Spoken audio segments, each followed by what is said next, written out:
प्रिय भक्तगण, आज हम आपको एक कथा का श्रवण करा रही हूँ जो सुनने मात्र से आपके जीवन में सुख, संपत्ति और धन की वर्षा होगी। तो चलिए कथा को प्रारंभ करते हैं। हर हर महादेव श्रद्धालुओं, आज हम आपको एक बहुत ही महत्वपूर्ण कथा सुनाने जा रहे हैं।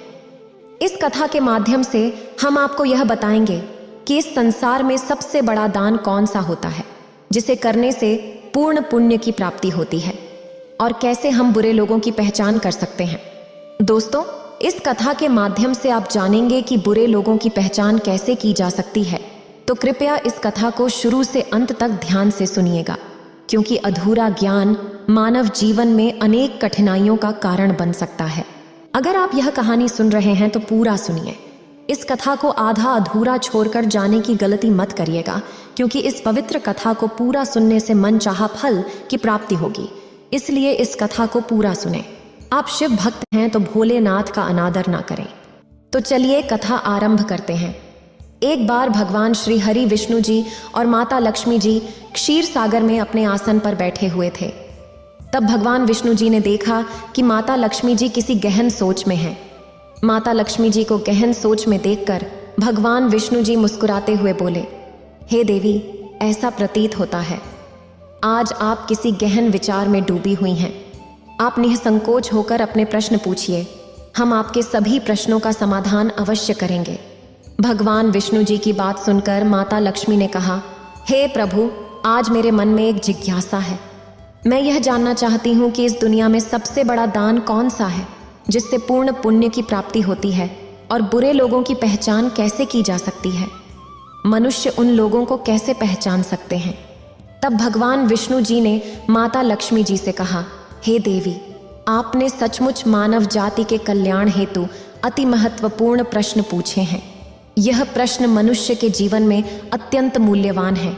इसलिए मैं आपको आपके इन प्रश्नों के उत्तर एक महत्वपूर्ण कथा के माध्यम से दूंगा।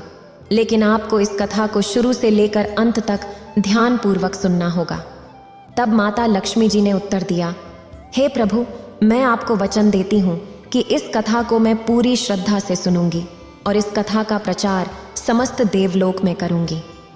दोस्तों, भगवान श्री हरि विष्णु जी देवी लक्ष्मी से कहते हैं, हे देवी, एक समय की बात है, किसी नगर में एक राजा राज्य करता था। वह राजा बहुत ही बलशाली, वीर और अत्यंत ही बुद्धिमान था।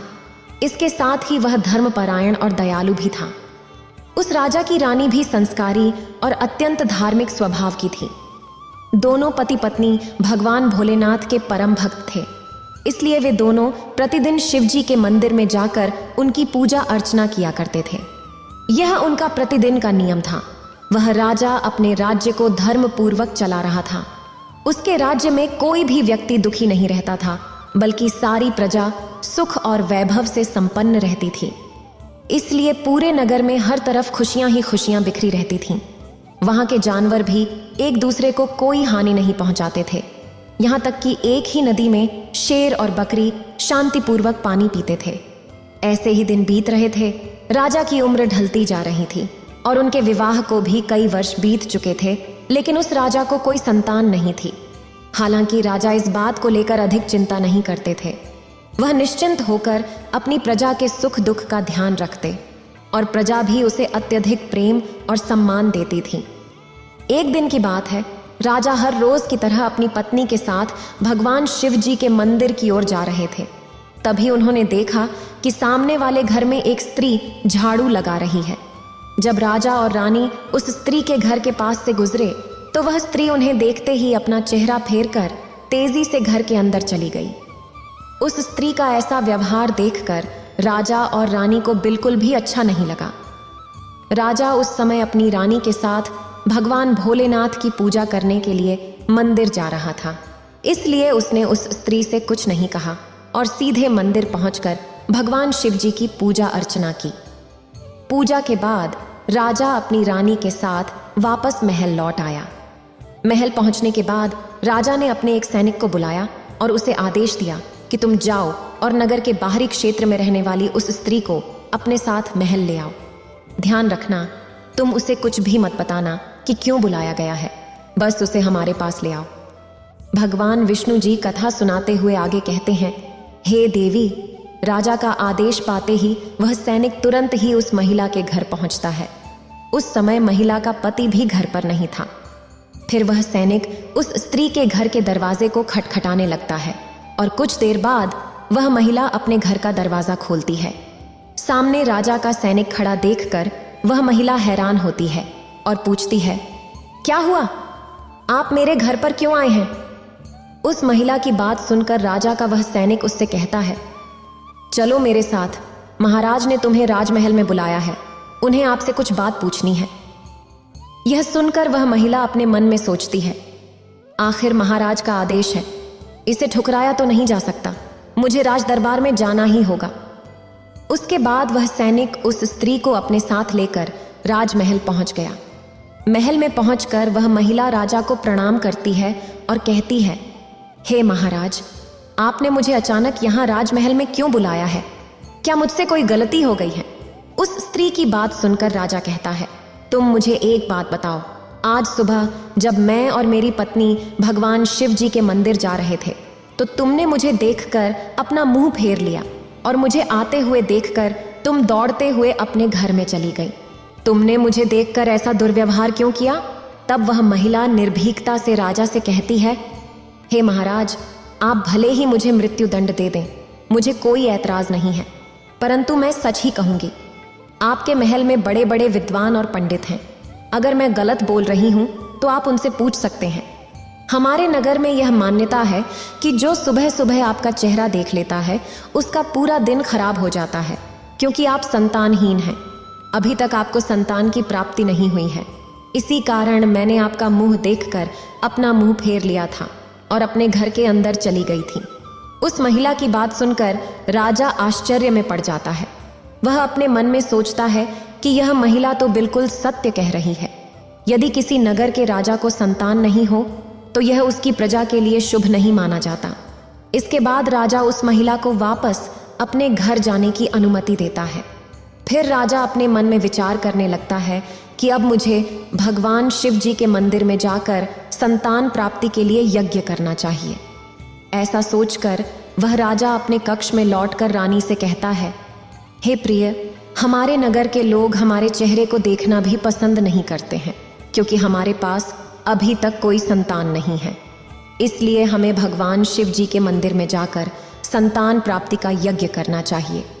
हम भगवान भोलेनाथ के मंदिर में चलते हैं और भगवान शिव से प्रार्थना करते हैं कि वे हमें पुत्र प्रदान करें। राजा की बात सुनकर रानी भी उसकी बात मान लेती है। फिर राजा और रानी दोनों भगवान शिव जी के मंदिर पहुंचते हैं और भगवान शिव जी की पूजा करके संतान प्राप्ति के लिए यज्ञ का आयोजन करते हैं। भगवान विष्णु जी कथा सुनाते हुए आगे कहते हैं, हे देवी, पुत्र प्राप्ति के लिए राजा और रानी ने यज्ञ का आयोजन किया, लेकिन यज्ञ संपन्न होने के बाद भी उन्हें संतान की प्राप्ति नहीं हुई। यज्ञ के निष्फल होने से राजा अत्यंत निराश हो गया। यज्ञ का आयोजन करने वाले पंडित जी भी सोच में पड़ गए। पंडित जी ने मन ही मन सोचा, अब तक जितने भी यज्ञ मैंने किए हैं उनमें से कोई भी यज्ञ आज तक विफल नहीं हुआ है। इसका अर्थ यह है कि शायद इस राजा के भाग्य में ही खोट है, और ऐसा प्रतीत होता है कि ईश्वर ने इस राजा के भाग्य में संतान का योग नहीं लिखा है। इसीलिए संतान प्राप्ति का यज्ञ करने के बाद भी उसे संतान की प्राप्ति नहीं हुई। राजा हर संभव प्रयास करके थक चुका था और अब वह गहरे निराशा में डूबा रहता था। वह दिन रात संतान की कमी के बारे में सोचता और चिंता में खोया रहता था। एक दिन सिंहासन पर बैठे बैठे राजा को अचानक याद आया कि दूसरे नगर के वन में एक महात्मा जी निवास करते हैं, जिनकी ख्याति दूर दूर तक फैली है। राजा के मन में विचार आया कि शायद उन महात्मा के पास मेरे इस कष्ट का कोई समाधान हो। अगर मैं उनके पास जाऊं तो संभवतः वे मुझे पुत्र प्राप्ति का कोई उपाय बता सकें। मुझे उनके पास जाना चाहिए।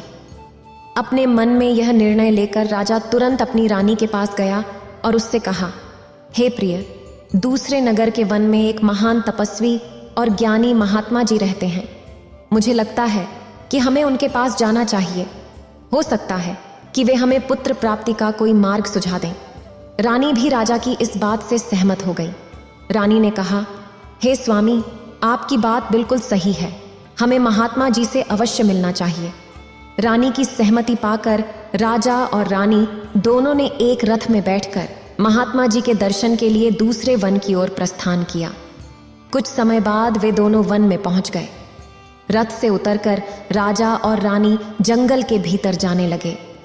ऊंचे नीचे रास्तों से गुजरते हुए वे महात्मा के आश्रम की ओर बढ़ने लगे। फिर राजा और रानी वन के भीतर महात्मा जी की कुटिया के पास पहुंच जाते हैं। वहां वे देखते हैं कि महात्मा जी एक विशाल वृक्ष के नीचे ध्यान मग्न होकर साधना में लीन है। यह दृश्य देखकर राजा और रानी कुछ देर तक खामोशी से खड़े रह जाते हैं ताकि महात्मा जी की साधना में कोई विघ्न न आए। दोनों हाथ जोड़कर विनम्रता पूर्वक महात्मा जी के सामने खड़े रहते हैं। कुछ समय बाद महात्मा जी अपनी साधना से बाहर आते हैं और अपनी आंखें खोलते हैं। तब वे देखते हैं कि राजा और रानी उनके सामने अपने दोनों हाथ जोड़कर खड़े हुए हैं। महात्मा जी उस राजा को अच्छी तरह से जानते भी थे, इसलिए वे राजा को देखते ही पहचान लेते हैं और मुस्कुराते हुए कहते हैं, हे राजन, आज आप यूं अचानक हमारे पास किस प्रयोजन से पधारे हैं?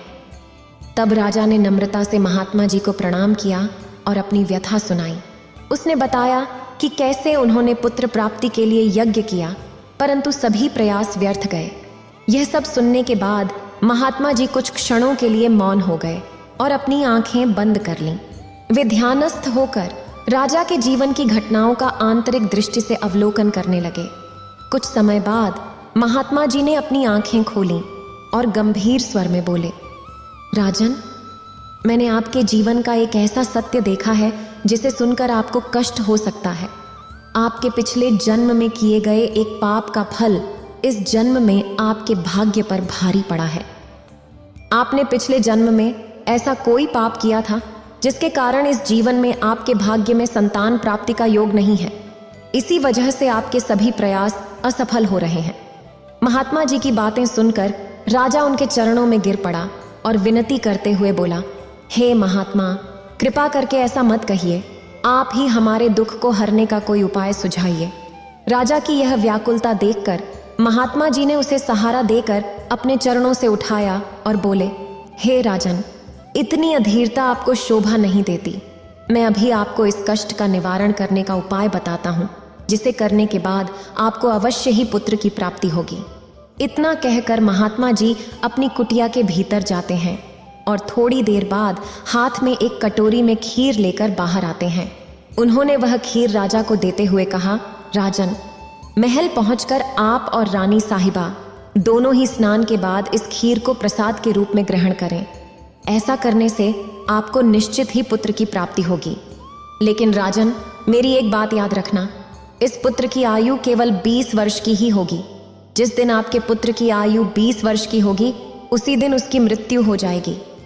महात्मा जी की इस बात को सुनकर राजा गहरी सोच में डूब गया। वह अपने मन में सोचने लगा, चलो 20 वर्ष के लिए ही सही, परंतु इस संतानहीनता का कलंक तो मिट जाएगा, हमें संतान का सुख तो मिलेगा। राजा ने मन ही मन इस बात को स्वीकार कर लिया और महात्मा जी से निवेदन किया, हे महात्मा, आपका आशीर्वाद और मार्गदर्शन स्वीकार है, कृपा करके हमें यह अवसर दें। महात्मा जी ने मुस्कुराते हुए राजा को आशीर्वाद दिया। राजा और रानी ने महात्मा जी को प्रणाम किया, उनकी चरण वंदना की और विनम्रता पूर्वक आभार व्यक्त किया। इसके बाद राजा और रानी अपने रथ में बैठकर महल की ओर लौट चले।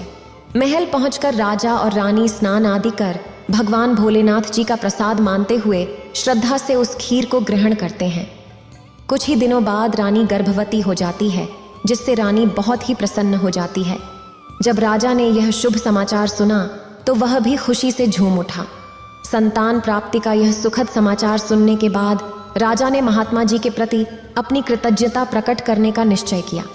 राजा अपने रथ में ढेर सारे फल, फूल, वस्त्र और अन्य भेंट सामग्रियां रखकर वन में महात्मा जी की कुटिया की ओर चल पड़ा। कुटिया के निकट पहुंचकर राजा ने अपने रथ को रोक दिया और विनम्र भाव से नीचे उतरकर महात्मा जी के पास पहुंचा।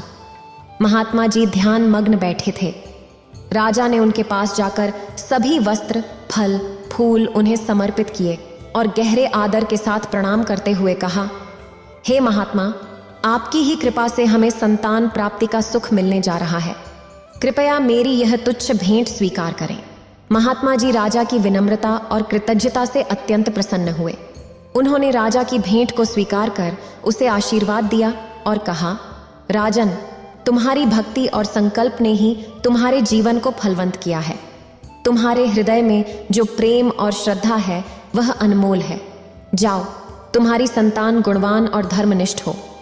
इसके बाद राजा ने महात्मा जी का आशीर्वाद पाकर उनसे विदा ली और अपने रथ में बैठकर वापस अपने महल की ओर प्रस्थान किया। महल लौटकर राजा ने बहुत खुशियां मनाई। ऐसे ही दिन बीत रहे थे। आखिरकार वह शुभ दिन आया जब राजा के यहाँ एक पुत्र का जन्म हुआ। पुत्र के जन्म से महल में खुशियों की बयार बहने लगी। राजा ने पुत्र प्राप्ति की खुशी में पूरे नगर में उत्सव का आयोजन किया। महल को फूलों और रंग बिरंगी रोशनियों से सजाया गया और प्रजा के बीच मिठाइयां बांटी गईं। पूरे नगर में हर्षोल्लास का माहौल छा गया था। राजा ने अपने पुत्र का नाम वीर रखा। वीर अपने पिता के गुणों का प्रतीक बनते हुए बड़ा होने लगा। वह अपने पिता की तरह ही धर्मनिष्ठ, आत्मानुरागी और परमेश्वर का अनन्य भक्त था। समय के साथ उसकी बुद्धिमत्ता, शौर्य और भक्ति के गुण प्रकट होने लगे, जिससे राजा का हृदय गर्व से भर उठता। वीर के गुणों और आचरण को देखकर सभी आश्वस्त थे कि वह एक दिन अपने पिता की तरह महान राजा बनेगा। जैसे जैसे समय बीता, राजा का हृदय गर्व और खुशी से भरता गया। संतान सुख की प्राप्ति ने उसकी सभी चिंताओं को मानो हर लिया था और वह अपने पुत्र में संपूर्ण संसार का आनंद खोजने लगा। वह राजा पुत्र के प्रति अपने स्नेह में इतना डूब गया कि वह यह महत्वपूर्ण बात भी भूल बैठा कि उसके पुत्र की आयु मात्र 20 वर्ष तक की है। फिर एक दिन जब उस राजा को यह बात याद आती है कि उसके पुत्र वीर की आयु मात्र 20 वर्ष की ही है, तो जब वीर की आयु 15 वर्ष हो जाती है, तब वह राजा दिन रात पुत्र के भविष्य को लेकर व्याकुल रहने लगा। इस बीच एक अन्य नगर में एक महापराक्रमी राजा का राज्य था। उस राजा की एकमात्र पुत्री थी जो अपनी सुंदरता और दयालुता के लिए प्रसिद्ध थी। वह देखने में ऐसी लगती थी मानो स्वर्ग की अप्सरा स्वयं धरती पर उतर आई हो। वह बहुत ही दानी स्वभाव की थी, क्योंकि उसने अपने माता पिता से धर्म और संस्कारों की शिक्षा ली थी। इसलिए उसका हृदय करुणा और उदारता से भरा हुआ था। वह प्रतिदिन सुबह उठकर पक्षियों को दाना डालती और अपने द्वार पर आने वाले साधु संतों और भिक्षुओं को सदा ही आदर से भोजन कराती थी। कोई भी भूखा उसके द्वार से खाली हाथ नहीं लौटता था। ऐसे ही दिन बीत रहे थे। उस राजा की पुत्री भी अपने गुणों के साथ बड़ी हो रही थी। एक दिन जब वीर के पिता को यह बात पता चली कि दूसरे नगर में एक धीर वीर और पराक्रमी राजा राज्य करता है, जिसकी पुत्री गुणों की खान है और वह अत्यंत सुंदर भी है, तो राजा ने अपने मन में सोचा कि ऐसी धर्मात्मा और तेजस्वी कन्या के साथ अपने पुत्र वीर का विवाह करना उचित रहेगा। मुझे इसी प्रकार की कन्या की तलाश थी जिसके साथ मैं अपने पुत्र का विवाह कर सकूं और हमारी वंश परंपरा को बनाए रख सकूं। इस विचार के साथ ही राजा ने अपने मन में निर्णय किया कि वह उस राजा से प्रस्ताव रखेगा जिससे वह अपने पुत्र वीर का विवाह उस सुंदर और धार्मिक कन्या के साथ कर सके।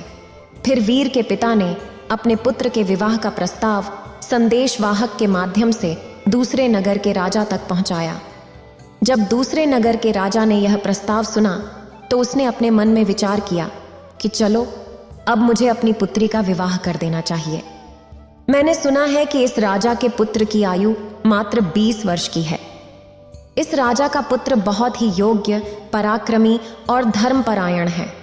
भले ही उसकी आयु का भविष्य अनिश्चित हो, अगर उसके यहाँ कोई पुत्र पैदा हो गया तो उसका वंश आगे बढ़ता रहेगा, जिससे मेरी पुत्री भी अपनी संतान के साथ सुखी रहेंगी। इन विचारों को मन में संजोए हुए उस राजा ने वीर के विवाह प्रस्ताव को सहर्ष स्वीकार कर लिया। फिर कुछ ही दिनों के भीतर शुभ मुहूर्त में वीर का उस राजकुमारी के साथ विवाह हो गया। वह राजकुमारी न केवल सुंदर थी बल्कि बहुत ही दयालु स्वभाव की थी। उसने अपने बचपन से ही यह नियम अपनाया था कि जब तक वह किसी भूखे या असहाय प्राणी को भोजन नहीं करवाती, तब तक वह स्वयं भोजन ग्रहण नहीं करती। उसके माता पिता ने उसे सेवा और दान की भावना सिखाई थी और उसने उसे अपने जीवन का अटूट हिस्सा बना लिया था। विवाह के पश्चात राजकुमारी का यह नियम उसके ससुराल में भी जारी रहा। हर सुबह वह महल के द्वार पर जाकर जरूरतमंद लोगों को भोजन करवाती और अपने हाथों से उन्हें अन्नदान करती। उसकी यह दया भावना देखकर महल के सभी लोग उसका बहुत सम्मान करने लगे थे। धीरे धीरे समय गुजर रहा था और हर गुजरते दिन के साथ वीर की उम्र भी बढ़ रही थी। राजा और रानी इस बात को लेकर मन ही मन चिंतित रहते कि उनका पुत्र अब अपने जीवन के अंतिम समय की ओर बढ़ रहा है। उन्हें महात्मा की वह भविष्यवाणी हमेशा याद रहती कि वीर की आयु केवल 20 वर्ष ही होगी। इस दुखद सत्य को केवल राजा और रानी ही जानते थे। उन्होंने यह बात किसी और को नहीं बताई थी ताकि महल में कोई चिंता का माहौल न बने। जैसे जैसे वीर की आयु 20 वर्ष की ओर बढ़ती जा रही थी, राजा और रानी के दिल की धड़कनें तेज हो जाती। अपने पुत्र के प्रति उनका प्रेम और मोह इतना अधिक था कि वे चाहकर भी इस चिंता से मुक्त नहीं हो पाते थे। फिर वह दिन भी आ जाता है जब वीर के जीवन के मात्र 3 दिन शेष रह जाते हैं। राजा और रानी का दिल भारी हो जाता है। राजा बार बार अपने मन में सोचने लगा, अब मैं क्या करूं? मेरा पुत्र 3 दिन बाद मुझसे हमेशा के लिए दूर हो जाएगा। क्या कोई ऐसा उपाय नहीं है जिससे मैं उसे बचा सकूं? रानी भी इस दुख से भरी थी और हर पल अपने पुत्र के जीवन की कल्पना करती रहती। उनके पुत्र मोह ने उन्हें बीमार और कमजोर बना दिया था। दोनों इतने दुखी थे कि अब उन्होंने भोजन करना भी छोड़ दिया था, परंतु अपनी पीड़ा को उन्होंने किसी के सामने प्रकट नहीं किया। वे नहीं चाहते थे कि महल के लोग उनके पुत्र की मृत्यु की बात सुनकर दुखी हों और चिंता में पड़ जाएं। फिर वह आखिरी दिन भी आ पहुंचा जिस दिन वीर की आयु पूरी होनी थी, उसकी मृत्यु होनी थी। उस दिन जैसे ही सुबह हुई, राजा और रानी अपनी चिंता और दुख से व्याकुल होकर भगवान भोलेनाथ के मंदिर में बैठकर उनकी पूजा अर्चना में लग गए। वे दोनों भगवान भोलेनाथ से प्रार्थना करते हुए कहने लगे, हे प्रभु, आप कृपा करके हमें पुत्र की मृत्यु होने के दुख को सहन करने की शक्ति दीजिए। हम जानते हैं कि जो भी किसी के भाग्य में लिखा होता है उसे कोई बदल नहीं सकता, वह होकर ही रहता है, परंतु हमारे लिए यह समय बहुत ही कठिन है। राजकुमार वीर की पत्नी अपने रोजमर्रा के कामों में व्यस्त थी। वह हर दिन की तरह भूखे गरीबों को खाना खिला रही थी, पक्षियों को दाना डाल रही थी और जरूरतमंदों की मदद कर रही थी। उसे अपने पति की आयु के बारे में कुछ भी पता नहीं था, इसलिए वह निश्चिंत होकर अपने कार्यों में लगी हुई थी। इसी बीच यमलोक में धर्मराज जी ने देखा कि आज राजकुमार वीर की मृत्यु का दिन है, तो उन्होंने तुरंत अपने 2 प्रमुख दूतों को बुलाया और आदेश दिया कि जाओ और राजकुमार वीर के प्राण लेकर आओ। लेकिन ध्यान रहे कि उसकी मृत्यु एक सांड द्वारा पीछे से ठोकर मारने से ही होनी है। इसके लिए तुम दोनों एक सांड के पास जाकर उसे प्रेरित करो। धर्मराज के आदेशानुसार वे दोनों दूत यमलोक से धरती पर जाने के लिए तैयार हो गए। वे दोनों यमदूत राजकुमार वीर के प्राण लेने के लिए आकाश मार्ग से होते हुए पृथ्वी लोक पहुंच गए। दूसरी ओर धर्मराज की माया के प्रभाव से एक सांड ने सोचा कि आज मुझे राजमहल के सुंदर बगीचे में जाना चाहिए और वहां घूमना चाहिए। बिना किसी रुकावट के वह सांड धीरे धीरे चलते हुए महल के बगीचे में पहुंच गया। संयोग से यह वही बगीचा था जहां राजकुमार वीर रोज टहलने आते थे। वहां धर्मराज की माया से प्रेरित एक सांड बगीचे में प्रवेश करता है और घास चरने और इधर उधर घूमने लगता है।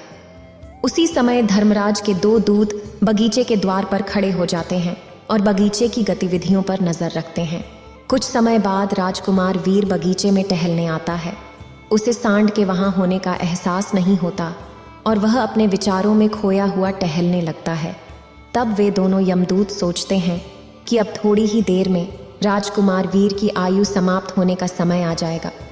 हमें उस पल का इंतजार है जब यह सांड राजकुमार को ठोकर मारेगा और हम उसके प्राण लेकर यमलोक लौट जाएंगे। जब वे दोनों दूत यह विचार कर रहे थे, तभी एक नगर में एक निर्धन ब्राह्मण रहता था। उस ब्राह्मण की एक बेटी थी जिसका समय रहते विवाह हो गया था, लेकिन दुर्भाग्य से उसकी बेटी का पति एक दुष्ट प्रवृत्ति का व्यक्ति था जो बहुत मदिरा पान करता था और जुआ खेलता था और पराई स्त्रियों के साथ संबंध बनाता था। यही नहीं, वह अपनी पत्नी को नशे में धुत होकर अक्सर मारता पीटता था और उसे घर से निकालना चाहता था। उसकी इस आदत के कारण गरीब ब्राह्मण की बेटी बहुत ही दुखी और पीड़ित रहने लगी थी। जब वह अपने पति के साथ कुछ समय तक रही, तब एक दिन वह गर्भवती हो गई। इसलिए एक दिन उसने अपने पति की मारपीट से तंग आकर उसे छोड़ दिया और अपने पिता के घर मायके में आ गई।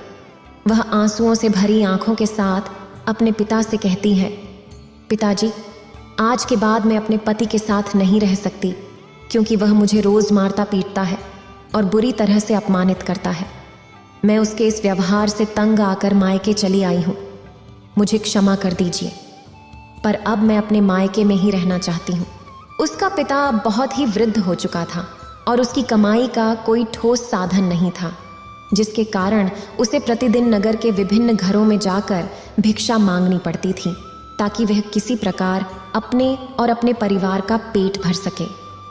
जब उसकी बेटी का गर्भकाल पूरा हुआ तो उसने एक सुंदर पुत्र को जन्म दिया, लेकिन जन्म देने के बाद उसे बहुत तेज भूख लगने लगी। उसे भोजन की आवश्यकता थी।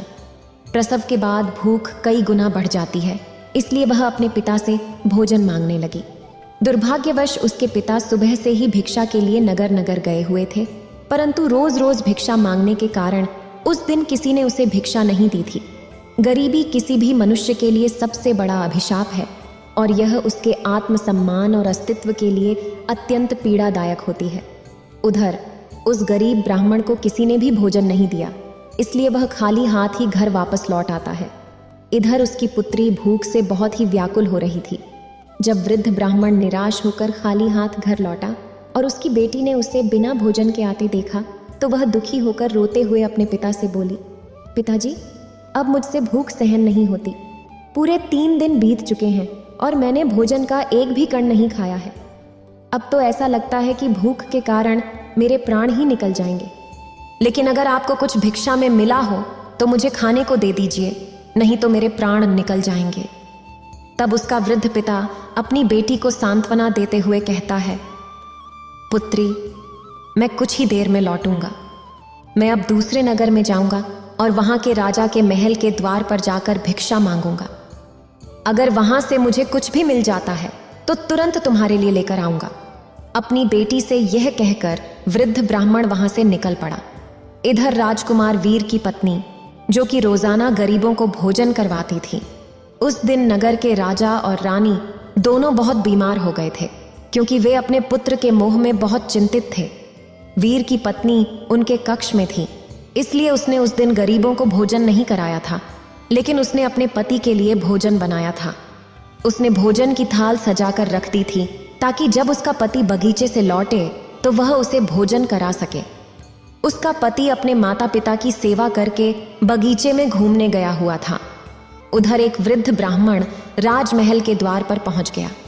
जब राजकुमार की पत्नी ने उसे देखा तो उसके मन में उस वृद्ध ब्राह्मण के प्रति दया उमड़ आई। वृद्ध ब्राह्मण ने विनम्रता से कहा, हे पुत्री, यदि मुझे इसमें से कुछ भोजन मिल जाए तो तुम्हारा बड़ा उपकार होगा। राजकुमार की पत्नी को उसकी बात सुनकर बहुत दया आई।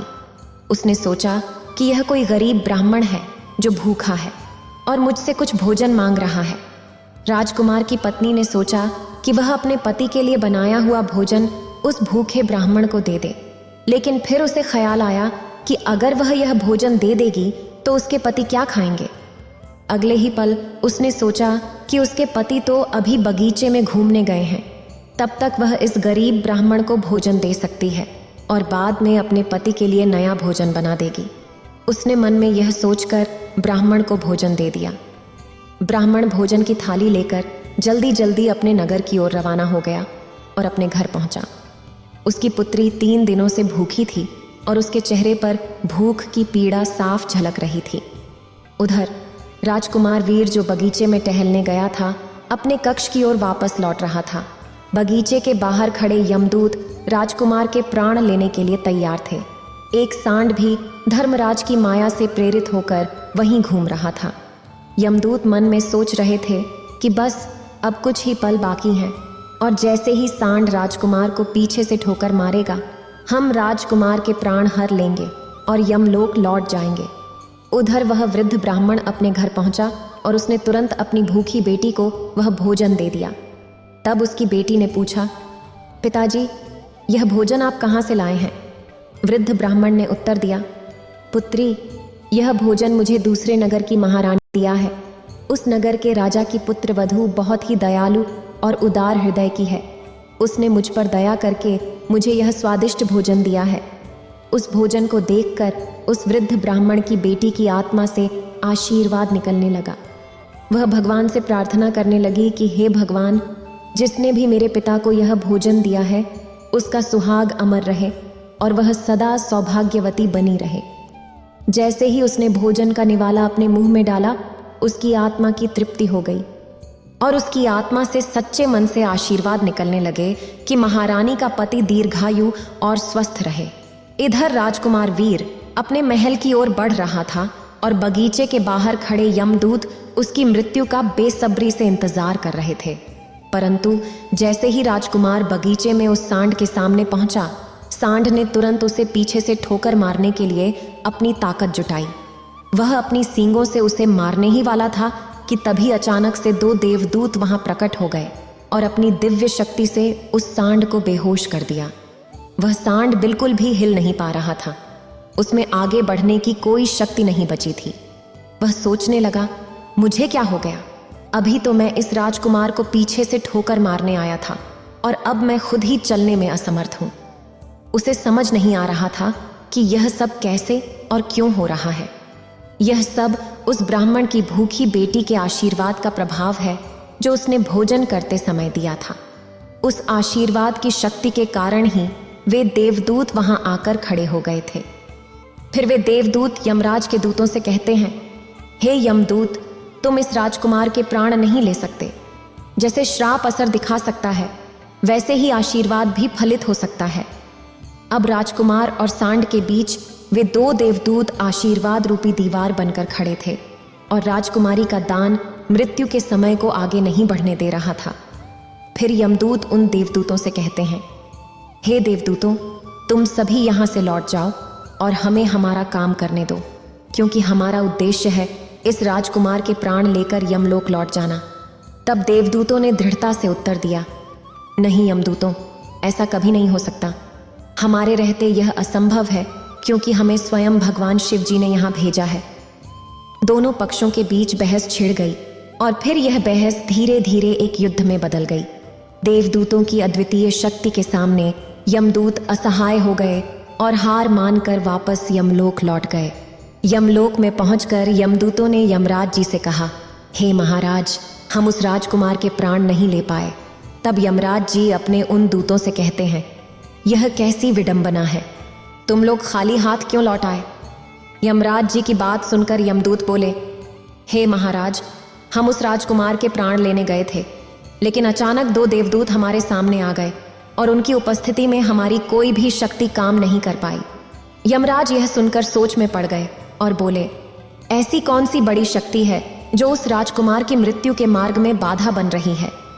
यमदूत बोले, हे महाराज, एक तो उसके दान की शक्ति और आशीर्वाद की शक्ति, जिसने देवदूतों को और भी शक्तिशाली बना दिया है। तब यमराज जी अपने दूतों से बोले, लगता है यह कार्य तुमसे नहीं हो पाएगा, तुम लोग रहने दो, मुझे स्वयं पृथ्वी लोक पर जाकर उस राजकुमार के प्राण लेने होंगे। फिर यमराज जी स्वयं पृथ्वी लोक पर पहुंच गए और उस राजा के महल के बगीचे में प्रकट हुए। वहां उन्होंने देवदूतों से कहा, हे देवदूतों, क्या तुम लोग नहीं जानते कि विधि का विधान अटल है? जब किसी की आयु पूरी हो जाती है तो उसे यमलोक जाना ही होता है, और इस राजकुमार की भी आयु पूरी हो चुकी है, इसलिए मैं इसके प्राण लेने आया हूं। तब देवदूतों ने यमराज से कहा, हे प्रभु, ब्रह्मा जी और विष्णु जी तक को श्राप का प्रभाव सहना पड़ा था। यदि श्राप का मान रखा जा सकता है तो क्या आशीर्वाद का मान नहीं रखा जा सकता? इस राजकुमार को भूखे को भोजन देने का आशीर्वाद प्राप्त है। देवदूतों की बात सुनकर यमराज जी बोले, आप लोग सत्य कह रहे हैं, परंतु अब मुझे क्या करना होगा? तब देवदूत यमराज जी से बोले, हे प्रभु, आप इस राजकुमार की आयु 100 वर्ष कर दीजिए। इसके बाद ही आप इस राजकुमार के प्राण लेने के लिए आ सकते हैं, और यही भगवान शिव जी का भी आदेश है। उन देवदूतों की बात मानकर यमराज जी ने राजकुमार वीर की आयु 100 वर्ष कर दी और वापस यमलोक लौट गए। इस प्रकार एक भूखे को भोजन देने के पुण्य के कारण उस राजकुमार की मृत्यु टल गई और उसकी आयु भी बढ़ गई। इसी कारण कहा जाता है कि अन्नदान सबसे बड़ा दान है। किसी भूखे को दिया गया अन्न अश्वमेध यज्ञ के फल के बराबर होता है। भगवान विष्णु जी माता लक्ष्मी जी से कहते हैं, हे देवी, अब तो आपके सभी प्रश्नों के उत्तर आपको मिल गए होंगे। तब माता लक्ष्मी जी भगवान श्री हरि विष्णु जी से कहती हैं, हे प्रभु, आज आपने मुझे अनमोल ज्ञान प्रदान किया है और मेरे सभी प्रश्नों का समाधान भी कर दिया है। इसलिए मैं आपको विश्वास दिलाती हूँ कि मैं इस कथा का विस्तार समस्त संसार में अवश्य करूँगी। इस वीडियो को बोलते समय कोई त्रुटि हो तो मैं क्षमा चाहती हूँ। उम्मीद है आप सभी को ये वीडियो अच्छी लगी होगी। अगर आप शिव के सच्चे भक्त हैं तो चैनल को सब्सक्राइब और वीडियो को लाइक करके कमेंट में हर हर महादेव लिख दीजिए।